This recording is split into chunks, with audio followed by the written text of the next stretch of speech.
ভিডিওটি পজ করো যারা আমাদের প্রথম ক্লাসটি দেখোনি, কারণ যদি তুমি এই অধ্যায়ের প্রথম ক্লাসটি না দেখো তাহলে তোমার ক্ষেত্রে অনেক কষ্ট হবে এই পরের ক্লাসটি দেখে বোঝা। কারণ আমরা প্রথম ক্লাসে টাইম ভ্যালু অফ মানির যাবতীয় বেসিক এবং সূত্র নিয়ে আলোচনা করেছিলাম। আজকে আমরা অঙ্কের সমাধান করব। তো যাহারা এখন পর্যন্ত প্রথম ক্লাসটি দেখোনি তারা অবশ্যই ডিসক্রিপশন থেকে বা আমাদের চ্যানেলে গিয়ে অবশ্যই এই অধ্যায়ের প্রথম ক্লাসটি দেখে আসবে। আর যাহারা অলরেডি আমাদের প্রথম ক্লাসটি দেখেছো তারা অবশ্যই এই ক্লাসটি ফলো করো। আজকে আমরা একটি ম্যাথের সলিউশন করব। উক্ত ম্যাথটি অ্যাকাউন্টিং ডিপার্টমেন্টে অর্থাৎ প্রথম বর্ষে 16 সালে এসেছিল। প্রশ্নপত্রে বলা আছে মিস্টার আফনান ব্রোস টাকা 60,000, অর্থাৎ মিস্টার আফনান 60,000 টাকা ধার করেছে। তাহলে ধার করেছে অবশ্যই এটা পিবি হবে, কারণ ধার তো বর্তমানে করা হয়, অর্থাৎ প্রেজেন্ট ভ্যালু। এরপরে বলা হচ্ছে যে অ্যাট 12% ইন্টারেস্ট, অর্থাৎ সে টাকাটি ধার করেছে, এখন টাকা তো কাউকে ধার এমনি দেবে না, অবশ্যই তাকে একটি সুদ দিতে হবে। তো এখানে বলা হচ্ছে যে সুদের হার হচ্ছে 12%। আমরা সকলেই জানি যে এই পার্সেন্টকে ভাঙানোর নিয়ম হচ্ছে 100 দিয়ে ভাগ করা, অর্থাৎ আমি যদি 12কে 100 দ্বারা ভাগ করি তাহলে আমি পেয়ে যাব 0.12। এটি হচ্ছে আমার আর এর কাঙ্ক্ষিত ফলাফল। এরপরে বলা আছে অ্যান্ড প্রমিস, এবং সেই ব্যক্তি আপনার প্রমিস করেছে to pay off the loan, এই লোনের টাকাটি সে পরিশোধ করবে ইন 20 অ্যানুয়াল ইনস্টলমেন্টস, অর্থাৎ 20টি বার্ষিক কিস্তিতে। বন্ধুরা এখানে কিন্তু একটু খেয়াল করো, এখানে কিন্তু সরাসরি বলা আছে ইনস্টলমেন্টস, অর্থাৎ অঙ্কটি কিন্তু একটি কিস্তির অঙ্ক। এবার বলা আছে এখানে যে 20 অ্যানুয়াল ইনস্টলমেন্টস, অর্থাৎ এখানে তাকে 20টি বার্ষিক কিস্তি প্রদান করতে হবে, অর্থাৎ এন হচ্ছে 20। যেহেতু প্রশ্নপত্রে বলাই আছে যে তাকে মোট 20টি বা 20 বার তাকে দিতে হবে কিস্তি, সেহেতু এন এর মান হবে 20।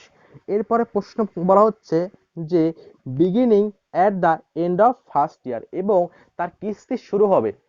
এখানে বিগিনিং বলতে কিন্তু বছরের শুরু বোঝানো হয়নি, এখানে বোঝানো হচ্ছে যে তার কিস্তি শুরু হবে at the end of first year, অর্থাৎ প্রথম বছরের শেষে।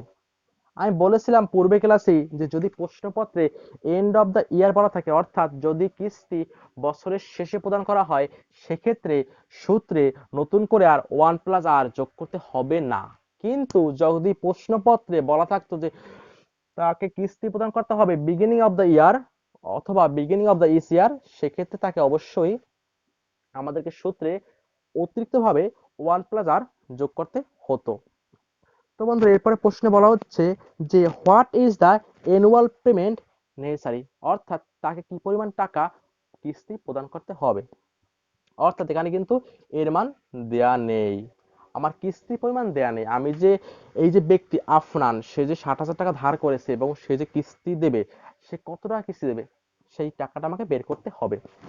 তো আমি বলেছিলাম পূর্বে ক্লাসে যদি প্রশ্নপত্রে কিস্তির কথা উল্লেখ থাকে এবং যদি টাকাটা হয় পিভির, সেক্ষেত্রে সূত্র হবে পিভি সমান সমান A into 1 - 1 1+r/n whole divided by R. তো এখানে পিভি হচ্ছে 60,000 টাকা সমান সমান এ। এবার হচ্ছে 1 মাইনাস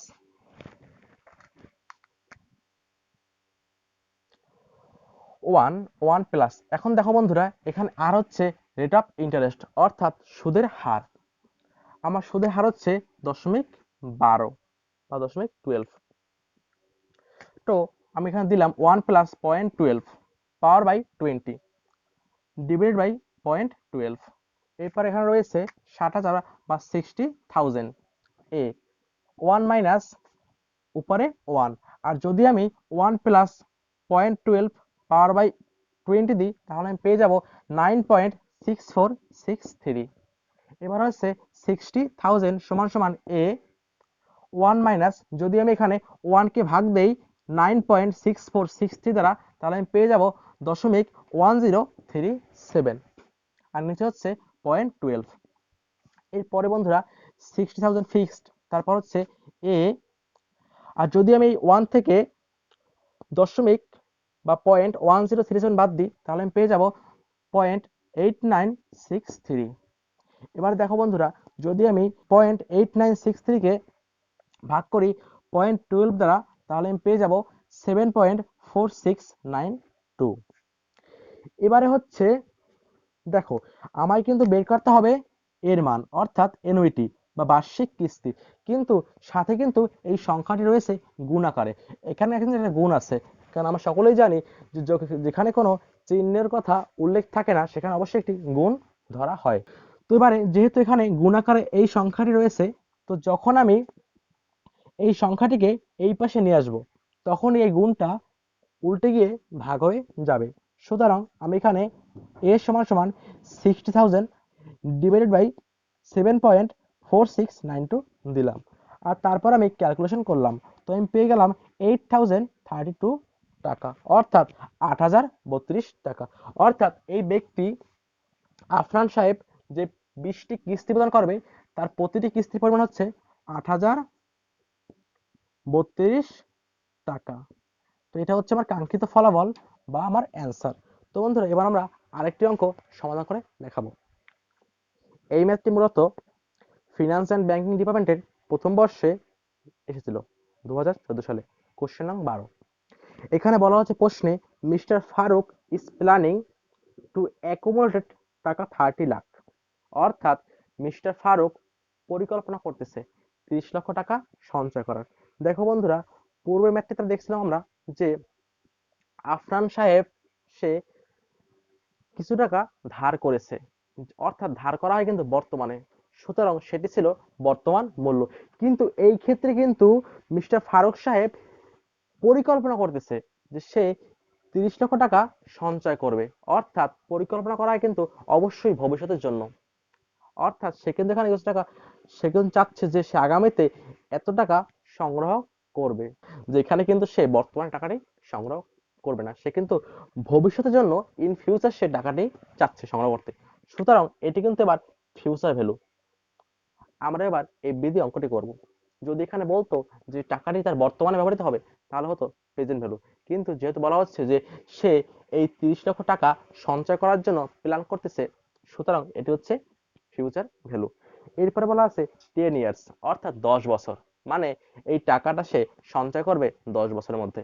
সুতরাং এর মান হচ্ছে 10 বছর, কারণ এন হচ্ছে নাম্বার অফ টাইমস বা নাম্বার অফ ইয়ার্স, মানে কত সময় বা কত মেয়াদ। যেহেতু এখানে টাকাটা মেয়াদ হচ্ছে 10 বছর, সুতরাং এখানে এর মান হচ্ছে 10। তারপর বলা আছে নাও টু বাই এ ব্র্যান্ডেড কার, অর্থাৎ সে এখন থেকে টাকাটিকে সংগ্রহ করতেছে একটি ব্র্যান্ডেড গাড়ি ক্রয় করার জন্য। এরপরে বলা আছে he is deciding two deposit in a account that will providing him 12.5% interest পার আনাম। অর্থাৎ সে এই টাকা সংগ্রহের জন্য একটি স্থায়ী হিসাবে, অর্থাৎ ব্যাংকে সে টাকাটি জমা রাখতে চাচ্ছে, এবং ব্যাংক বা ওই প্রতিষ্ঠান তাকে 12.5% সুদ প্রদান করবে।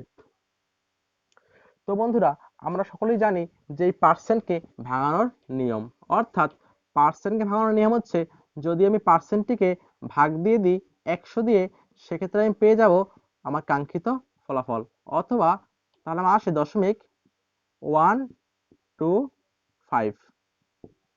এটি হচ্ছে এই পার্সেন্টের কাঙ্ক্ষিত ফলাফল। এবার হচ্ছে প্রথম প্রশ্ন। এখানে প্রশ্ন করা দুইটা প্রশ্ন করা হচ্ছে। প্রথম বলা হচ্ছে what will be his annual deposit at the beginning of each ইয়ার।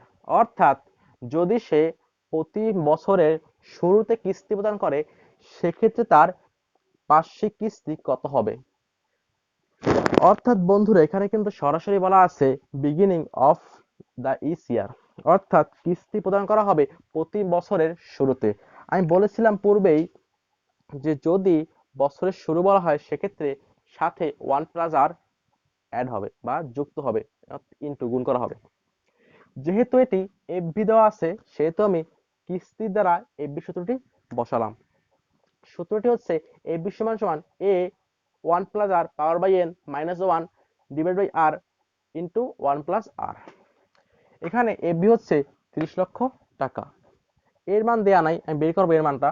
এখানে তুমি চাইলে পিএমটি বা এএলপিও লিখতে পারো। এবার হচ্ছে 1 প্লাস 0.125 পাওয়ার বাই এর মান হচ্ছে 10 মাইনাস 1, আর নিচে হচ্ছে আর এর মান 0.125 বা 125, সাথে হচ্ছে 1 প্লাস আর এর মান 0.125। এরপরে তারপরে ক্যালকুলেশন 30 লক্ষ সমান সমান এ। এখন দেখো বন্ধুরা, যদি আমি 1.125 যোগ করি তাহলে আসে 1.125। যদি আমি এটার পাওয়ার করি, যদি আমি পাওয়ার 10 দিই, তাহলে আমি পেয়ে যাই 3.2473, সাথে মাইনাস 1, আর নিচে আছে 0.125, সাথে যদি আমি এই দুটো যোগ করি তাহলে আমি পেয়ে যাই 1.125। তো বন্ধুরা, এবার হচ্ছে 30 লক্ষ টাকা সমান সমান এ। এবারে যদি আমি এই 3.2473 থেকে 1 বাদ দিই তাহলে আমি পেয়ে যাব 2.2473। আমি এটাকে ভাগ দিব 0.125 দ্বারা, সাথে রয়েছে 1.125। এবারে নেক্সট স্টেপ, 30 লক্ষ টাকা সমান সমান এ গুণ, যদি আমি এই দুটোকে ভাগ করে দিই তাহলে আমি পেয়ে যাব 17.97884 ইন্টু 1.125। তো বন্ধুরা, যদি আমি এই সম্পূর্ণটা গুণ করে দিই তাহলে আমি পেয়ে যাব 20.2258, অর্থাৎ 2258। এবারে বন্ধুরা দেখো, আমার কিন্তু বের করতে হবে এর মান, যেহেতু সাথে গুণাকারে 20.2258 রয়েছে, এটাকে আমি যদি ভাগাকারে এদিক নিয়ে আসি তাহলে আমি পেয়ে যাব এর মান।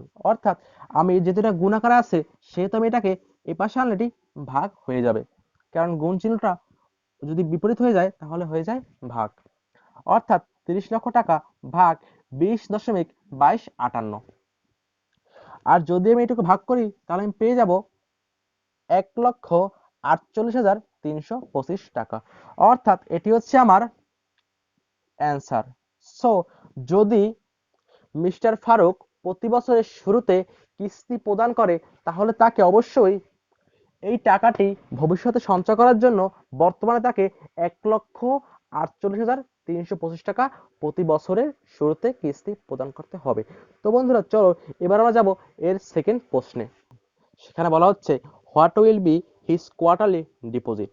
অর্থাৎ প্রথমে ছিল যে যদি সে টাকাটি বছরের শুরুতে দেয়, বিগিনিং অফ দ্য ইয়ার, তাহলে তার অ্যানুইটি বা কিস্তি কত আসবে। এবারে বলা হচ্ছে যে যদি সে টাকাটি কোয়ার্টারলি দেয় তাহলে তার কিস্তি কত দিতে হবে। তো এখানে বলা আছে কোয়ার্টারলি, অর্থাৎ ত্রৈমাসিক, মানে মাসে 3 বার। সেক্ষেত্রে যদি আমি এক বছরে 12 মাস, যদি আমি উক্ত 12 মাসকে 3 দিয়ে ভাগ করি তাহলে আমি পেয়ে যাব 4। অর্থাৎ এই 4 হচ্ছে আমার ম্যাচুরিটি পিরিয়ড বা এম এর মান। আর আমি বলেছিলাম যে এই এম এর মানটিকে আমাকে গুণ করতে হবে এন এর সাথে, নাম্বার অফ টাইমস এর সাথে। যেহেতু এখানে আমার এম এর মান 4 বের হলো, তো সেহেতু আমি এখানে এন কে 4 দ্বারা গুণ করব। আমার এন ছিল 10, আমি 4 দ্বারা গুণ করলে পেয়ে যাব 40। অর্থাৎ বর্তমানে এন এর মান হচ্ছে 40। আর আমি আরো বলেছিলাম যে এই এম এর মানটি দ্বারা আমি আর কে বা রেট কে, সুদের হারকে ভাগ দিব।